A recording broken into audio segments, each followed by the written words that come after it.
Hello everyone, welcome back in this English connection and the best explainer. In this video, I am going to show you how to learn English vocabulary quickly and remember it forever. So let's start the video. सबसे पहले इस video का जो topic है वो ये है कि कॉन्टेक्स्ट के साथ आपको अपनी इंग्लिश वोकैबुलरी को इम्प्रूव करना है। फॉर एग्जांपल कि आपने देखा होगा कि बहुत सारे लोग कहते हैं कि हमारी इंग्लिश तो बहुत ज़्यादा बढ़िया है लेकिन हमारी इंग्लिश वोकैबुलरी बहुत ही ज़्यादा वीक है। मैं आपको सच बताता हूँ कि विदाउट वोकैबुलरी इंग्लिश को बोलना इजी नहीं है। आप नहीं बोल सकते बिना वोकैबुलरी को। इंग्लिश वोकैबुलरी को इम्प्रूव करने के लिए मैं आपको एक आइडिया देता हूं कि आपको क्या करना है। आप रीडिंग कर सकते हो, आप कोई भी इंग्लिश मूवी देख सकते हो, न्यूज़पेपर पढ़ सकते हो, लेकिन किसके साथ? आपको क्या करना है, आपको कॉन्टेक्स्ट के साथ उस इंग्लिश वोकैबुलरी को सीखना है। अब यहाँ पर एक चीज हो रही है, आप देखो, कंज्यूम करना शुरू करो कि एक चीज हो रही है कि आप किसी वर्ड को सीख रहे हो तो आप उसे क्या है,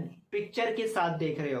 पिक्चर के साथ फॉर एग्जांपल कि एक मैन है जो आगे खड़ा हुआ है या किसी वीडियो में है, वो बहुत ही ज्यादा चतुर है, बहुत ही क्लेवर है। अब यहाँ पर एक वर्ड है क्लेवर जो कि बहुत ही ज्यादा चतुर है। आपका माइंड क्या कंज्यूम कर रहा है कि वो मैन भी ऐसे ही दिख रहा है, अब ये वर्ड भी ऐसा ही है, तो आपका माइंड क्या ऑटोमेटिकली अंडरस्टैंड करने लग जाएगा कि इस वर्ड को, इस वोकैबुलरी वर्ड को यहाँ पर ऐसे यूज करते हैं। सबसे पहले आपको करना क्या है, आपको कॉन्टेक्स्ट के साथ आपको इंग्लिश वोकैबुलरी को कंज्यूम करना शुरू करना है। जितना ज्यादा आप कंज्यूम करते रहोगे कॉन्टेक्स्ट के साथ, उतनी ही ज्यादा आपकी इंग्लिश वोकैबुलरी इंप्रूव होती रहेगी। मैं आपसे सही कह रहा हूं, अगर आप कॉन्टेक्स्ट के साथ इंग्लिश सीखते रहोगे, वोकैबुलरी सीखते रहोगे, तो वो आपको लंबे समय तक भी याद रहेगी। आप ये पहला कर सकते हैं। दूसरा स्टेप है कि सबसे पहले आपको इंग्लिश वोकैबुलरी को याद नहीं करना है, उसको समझना है कि इसको किस किस सिचुएशन में याद करते हैं, कैसे हम इसको यूज करते हैं।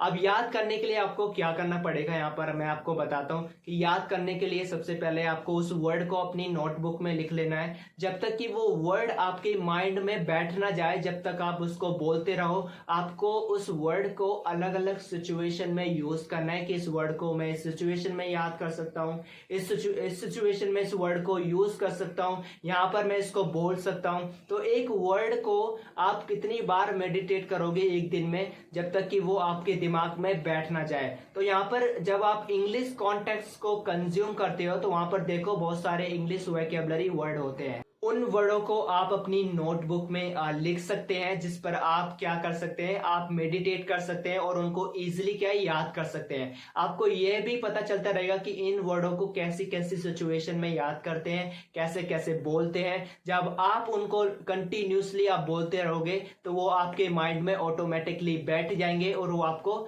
याद हो जाएंगे। दूसरा स्टेप ये है।